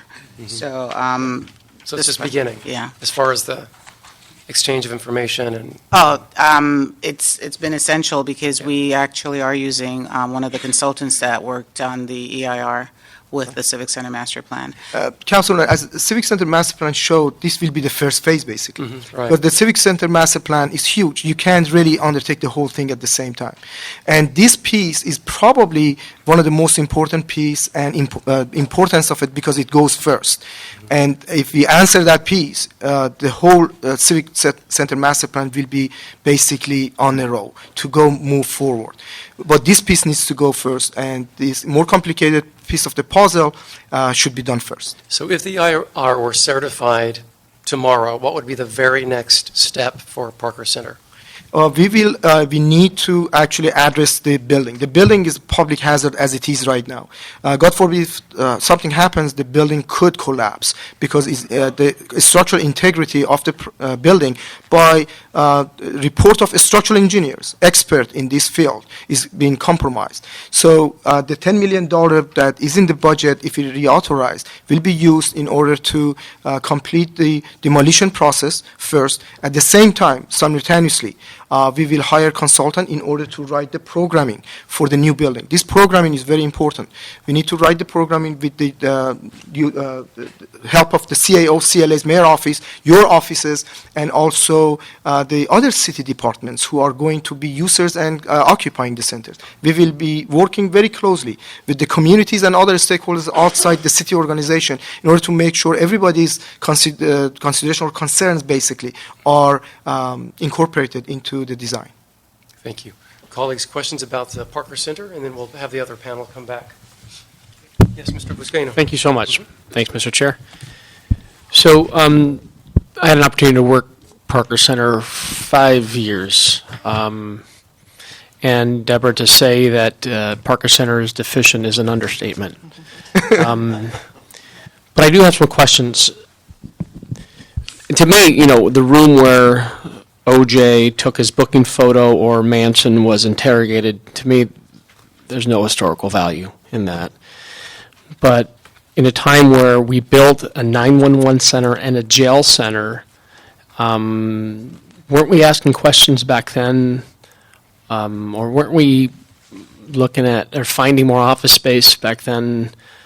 Why did we build two buildings at a time where we need office space now? Or why couldn't we have built more office space across the street at the new police administration building? And we're asking for more office space closer to City Hall. And the old state office building across from the LA Times, that was dedicated as park space. Why wasn't that looked at as potential office space? Can you just answer that? Well, so I wasn't part of all of the early discussions that happened about downtown, and I do remember with the Parker Center replacement, there was a long discussion about the pros and cons of restoring Parker Center and finding additional space elsewhere, or of consolidating the police into one administration building. And looking at the costs, it just seemed, at the time, the decision was that it would be best to have a new building. I think that part of the effort to put city staff into city-owned buildings led to the purchase of Fig Plaza and to the Public Works building, but they didn't consolidate staff in our Civic Center as the 10-minute diamond plan that was mentioned earlier had suggested. And so this is an opportunity to really bring staff back into the Civic Center. Excuse me, Ms. Weintraub, 1 second. Public comments are closed. I know, sir, but I want to submit a card on. You can submit, but comment period is closed. All public comment is closed. But you're welcome to submit your comments. I'm sorry, Ms. Weintraub. Please continue. So aside, one thing I did value in that building was a mosaic. I mean, it was an incredible piece of art, and thank you, Mr. Chair, for asking that questions. And so we can have with certainty, we will preserve those, the art pieces that are attached to this building. But that is our intention, to preserve and relocate them in a new building with the B3 option, yes. If I could also add just an additional response to your question as to why we were not thinking strategically, and we were just not thinking strategically, which is why we also now have an asset management strategic planning unit within the CAO's office. For lessons learned. Yes. And this is also contributing to why we have a Civic Center land use master plan, trying to think more strategically, plan for 20, 30, 50 years out, and making comprehensive and thoughtful recommendations, and through the oversight and under the oversight of the Municipal Facilities Committee. That's been very helpful over the last several years, and definitely highlighted as something that needs to continue to happen. Okay. Those are my few questions on Parker Center. I do have questions on the overall master development plan. But that's good questions. Mr. Corian. Yeah, thank you, Mr. Chairman. And a number of my questions have already been asked by you, Mr. Chairman, but just to drill down a little bit. The cost differential that you've discussed at some length, I heard you say that it was also reviewed by an independent cost estimator with experience in adaptive reuse and rehabilitation. Is that right? Correct. Okay. Because that was one of the things that had been specifically requested by the Conservancy and some of the other speakers. That has already been a part of your process? Yes. We hired the cost estimator, from the beginning, part of our team, and they provided their feedback, and they worked with the other team members in order to get to the numbers, yes. But this is a contractor outside of the city? Yes, It is a that is consulting correct. firm, yes, that is correct, outside of the city. Yes. All right. Now, one of the issues that had been raised in the Conservancy's letter was the difference between the cost of rehabilitation and the cost of restoration. Yes. Can you speak to that a little bit Sure. and how that figures into this? Sure. We did not really include a lot of restoration beyond the mural and the statue that we're going to keep in the preservation.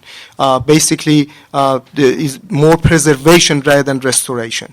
A lot of components of the building cannot be restored, and at the same time provide the function that they were intended to. They're old and they don't work. For example, the skin of the building, even though we keep the skin of the building, but we need to build a lot of structural components behind the skin of the building in order to take the lateral load down to the foundation that needs to be beefed up as well. So there won't be restoration to the meaning of the word, but there are some few components like mural that needs maybe restoration that will be done. Okay, but as to those components, it's apples and apples because that restoration cost will apply regardless of whether it's the B3 or the B4 Correct. option. Correct. Okay.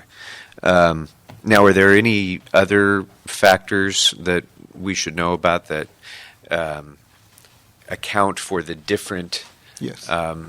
perspective that the Conservancy Sure. has in cost estimates Sure. versus our So I would like to just briefly comment on that because we recently received a correspondence that had been sent to the Conservancy that I think led to their opinion that our cost estimate was too high, and it was a very quick review of our numbers without, I think, the deep knowledge, the years of involvement with this building that we have had. And so, with all due respect to that outside opinion, I think our number is correct and solid and represents the cost in order to really bring the building up to current code standards and to make it a habitable, workable office space for our city, our city staff. And to that point of habitability, the status quo, right? What uses could the building be put to right now? Well, the best adaptive use will be office building because the building was an office building before. No, I mean without investing in it right now, what can it be used for? You actually can't inhabit the building right now. Right. It doesn't have fire life safety. So without some substantial investment for one investment or other, it is a useless building right now. Correct. As a matter of fact, Costing us $100,000. yes, a year. costing about $100,000 a year Had to just to close. keep the building. And we had a deal with building and safety. We provided few items to just take a little longer to keep the building unoccupied, but safe. And that has run out. The building and safety could anytime give us a notice of incompliance. Okay.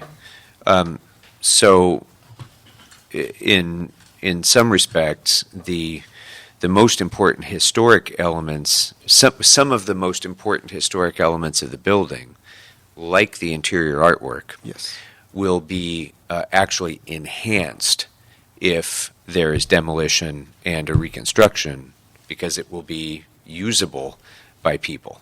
People will be able to go and visit. Correct. It will become an attraction to people, and there will be illustrative and explanatory signage and so on that actually tells the story of the artwork and the history of the building and its context. Yes, exactly.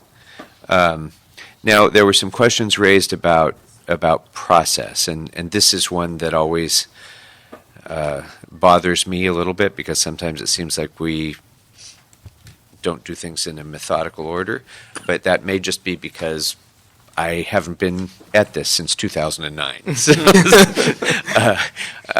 So can you all talk a little bit about some of the concerns that were raised about putting the CEQA process before the historical designation process and what implications that has, why that has been, what could we do to have a more complete discussion, if anything? Because I mean, there has been an awful lot of discussion about the historical preservation aspect of this project already.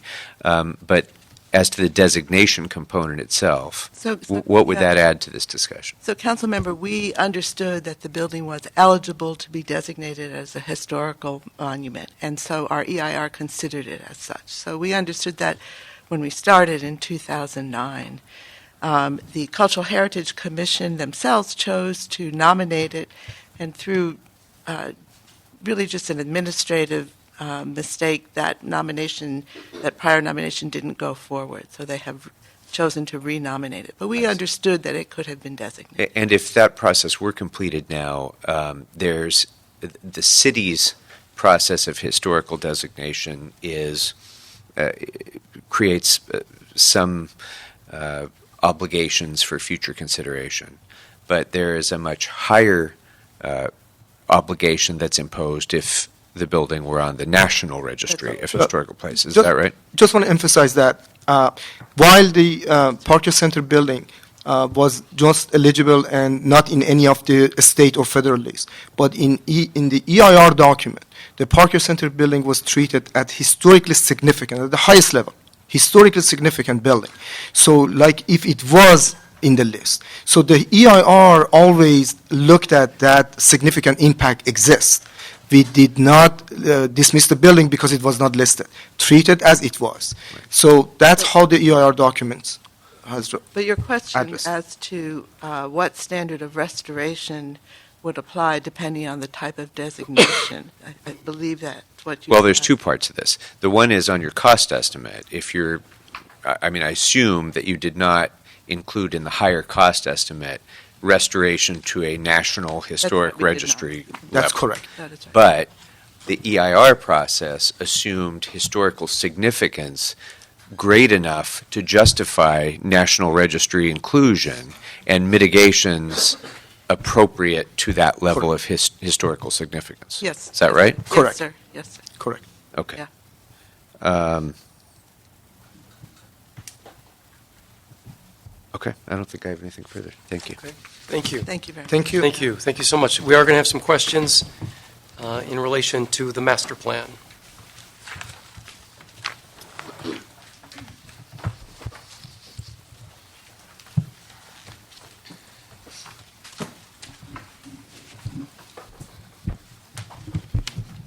Thank you so much. And you conveyed this, I will admit, but just to I think, elaborate a little bit, if the council approves the master plan and the financial feasibility study and concept, what ability do we have in the future to alter the plan? Would it be a project-by-project approach?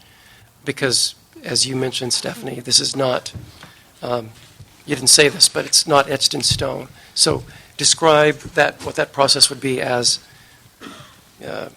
new things come up in the future and our needs are refined a little more. Right, so the plan provides for flexibility in both timing and use. The plan bakes in flexible space, should we need to use that square footage in a different way.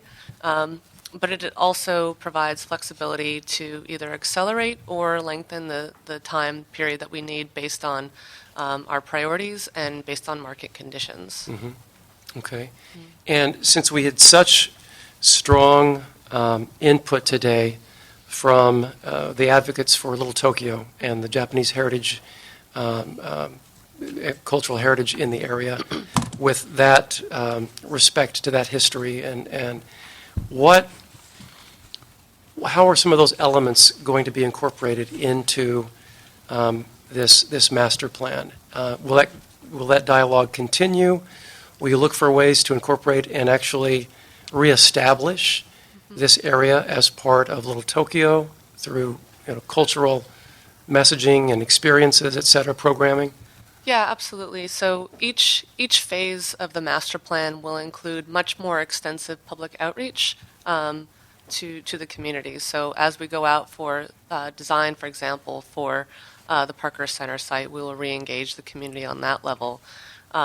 Also, the plan that we have outlined itself took seriously the input from our our two CAC members representing Little Tokyo, and paid deference to things like height and setback along First Street, so that the buildings don't overpower and overshadow the important cultural elements that exist currently along First Street to the east of here.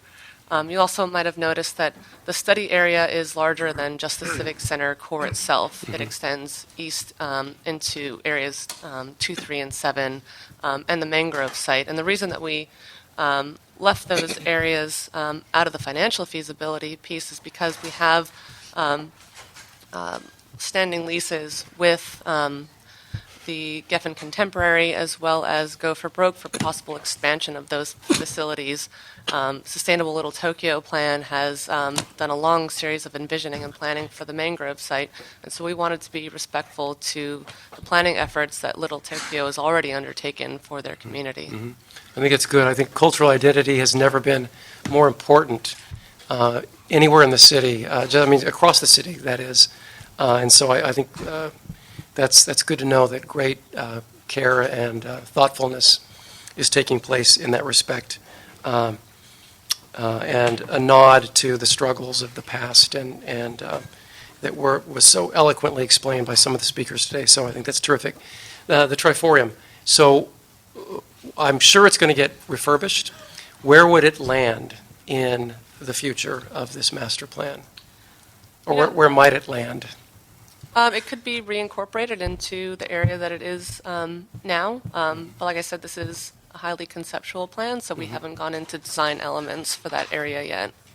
And I just learned, and it might have been through you all, that there was an issue with the sound it makes in relation to the court hearings? Yes. In the nearby buildings? Yeah, so Since it was built, right? Well, in addition to the technical challenges, at a more recent time period, when the city was able to get the sound up and running, and I speak from experience working with the previous councilwoman for the district, we received complaints from the judges in the courthouse to turn down the racket. So,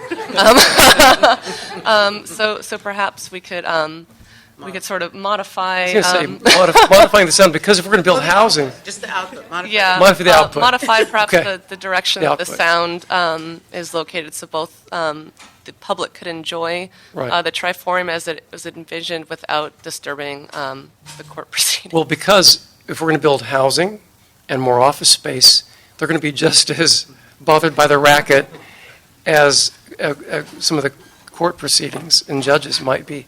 But so nonetheless, I think it's kind of a fun element to this, and it's culturally significant. It's very important. Sure, here, and same artist that produced the big mural in Parker Center, Joseph Young, also was the Triforium, so it's a nice nod to the artist there. So the last question, and you kind of addressed this too, so just maybe a little deeper digging in terms of the development sequences. We can't know right now what those development sequences will be in future years exactly, but we have, through your master plan, the guidelines, and that's great. So in terms of the budget, timeline, financing, et cetera, those will be done project by project. The scope will be decided upon. It might be one building, it might be two bunched together. Can you explain? I might have just explained it without asking the question, but no, I think you did it very nicely, Council Member. The city could decide that we wanted to move forward with 2 phases at once, or that we have other competing priorities and would like to push it out into the future. But the plan is flexible to allow us that leisure. Okay. And then one point that was made in the presentation: financial risk analysis. And again, will that be project by project, and Yes. in a decided upon scope of the project? Yeah, and in fact, even the first phase will need to do additional risk analysis, as Tuyun mentioned before, and do a deeper dive into the delivery method that is most favorable for the city. Okay, great. All right, colleagues, questions? I too had a question about sequencing. So if we were to preserve Parker Center, can we still achieve the similar level of pedestrian access, retail opportunities, and office space? No, no. So the access scheme that we have designated as our preferred method for the Civic Center master plan creates a series of view corridors that would be obstructed by Parker Center. Additionally, if you notice now, there's no pathway between Los Angeles Street and ISO Street. So we would lose that opportunity as well to sort of create the green belt. The square footage for office space would be dependent on which option the city council approved. If that was B4, we could achieve that square footage. B2 does not get us anywhere close to the amount of city square footage for office space that we would need to meet our 1.2 million square foot Thanks, goal. Stephanie, for that. And as far as I know, maybe to our consultants can answer this question about cost saving compared to owning versus renting. I know there's I think slide 20 that you had up. Can you share with us? Are you confident? I mean, just how soon will we know the exact numbers? Whether if we move forward on continuing to rent office space or own space. So in terms of you saying continuing to rent the existing facilities versus owning or ground leasing some of those facilities. Right. So those have been those numbers have been analyzed based on existing leases, and the costs for developing were based. I think for the Parker Center it was a little more precise because there has been an effort to develop cost estimate as has been presented previously. I think a key component when you look at the net cost will be also the retail space, the 5%. I think it's 37,000 square feet out of the 750 that will bring new revenue that doesn't necessarily exist under the existing one. So those will also come into play. Understood. All right. Thank you. Sure, Mr. Krikorian. Yeah, thank you, Mr. Chairman. Just as a general matter with this, had a fairly lengthy discussion about the P3 options that would be available in the various delivery methods for the master plan. We've had mixed degrees of success with P3s in both in the city and the region. There's been a tremendous amount of interest, for example, in P3 investment on some of the metro projects that are coming up. But conversely, for example, we had a P3 effort in this city with regard to our parking structures that, famously did not produce the results that we had hoped when it went out to the marketplace. So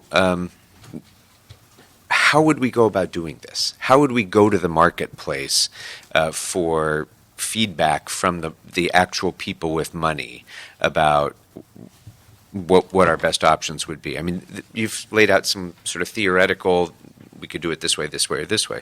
But how do we test that with the actual marketplace in a way that's going to be effective?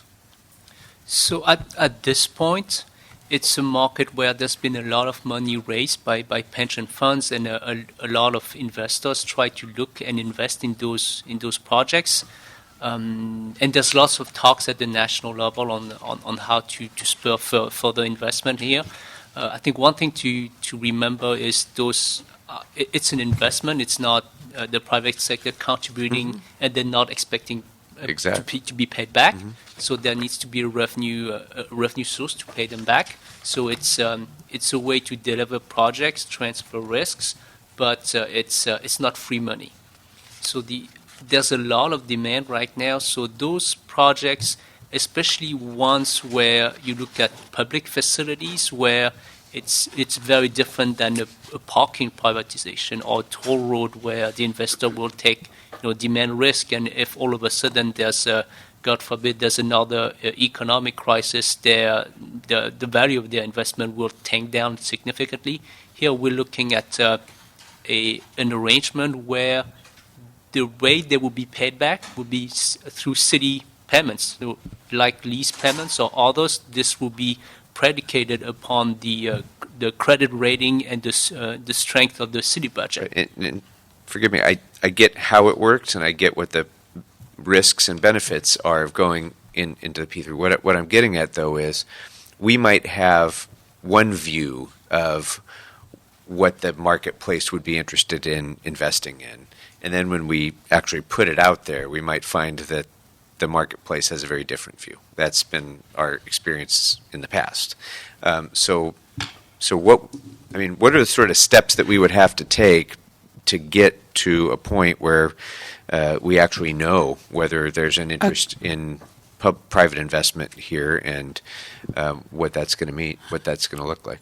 So I was going to ask Tuyen to share the modeling that he's actually done, because my understanding is that these numbers are based on a point-in-time scenario that we gave him and the actual feedback that he received from the market information. So could you explain that, like what our numbers are based on?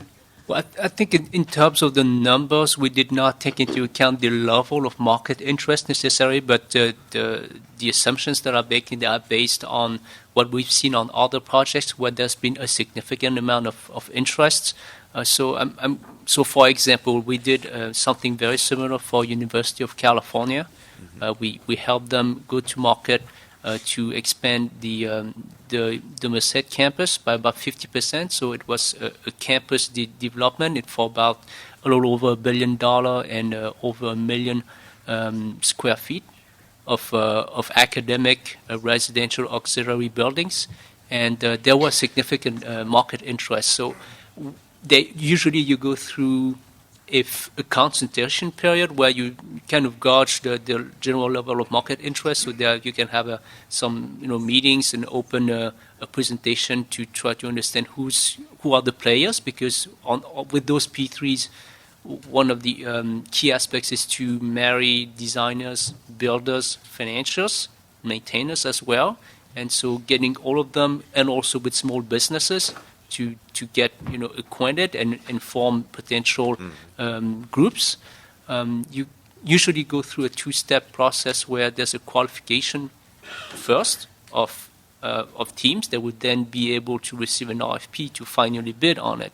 And at this point, for projects with a similar structure, we're seeing across the country very, very regularly 5 or 6 teams that would want to come there and be able to receive the RFP, where there's only 3 or 4 seats available.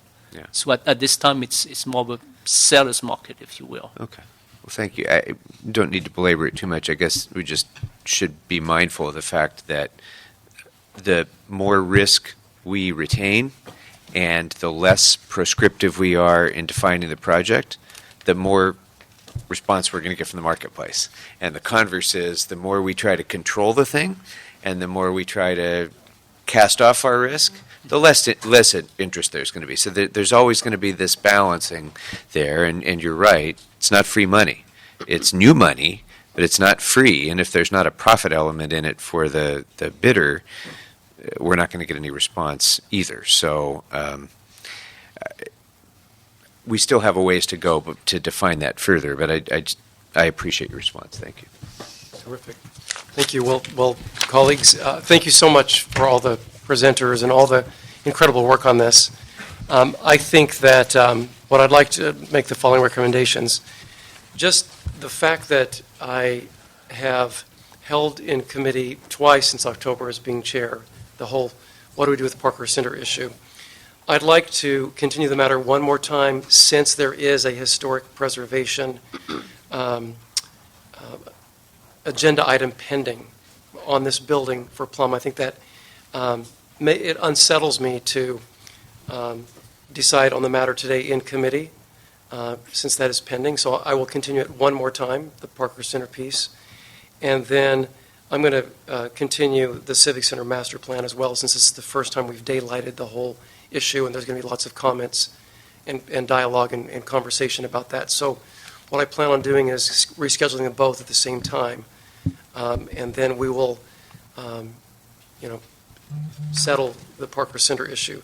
So what I'd like to do is, based on the conversations and the comments and the presentation that we've had, for that, when it does come back, the Parker Center issue, request a report back on what the preservation plan of the significant elements would look like, exactly what they would look like. I am hesitant I was thinking about using the term partial preservation, but I just don't see how that is at all realistic. And I don't think I could sincerely say, let's look at a partial preservation plan, because what would that be like? Keeping half of the unstable structure? So I'm kind of thinking aloud as I'm giving instruction here. So let's request a report back on what a preservation of the significant cultural and historic elements of Parker Center would look like vis-a-vis the EIR and the Civic Center Master Plan, and how it would all be incorporated into the Civic Center Master Plan that we just heard presented today in committee.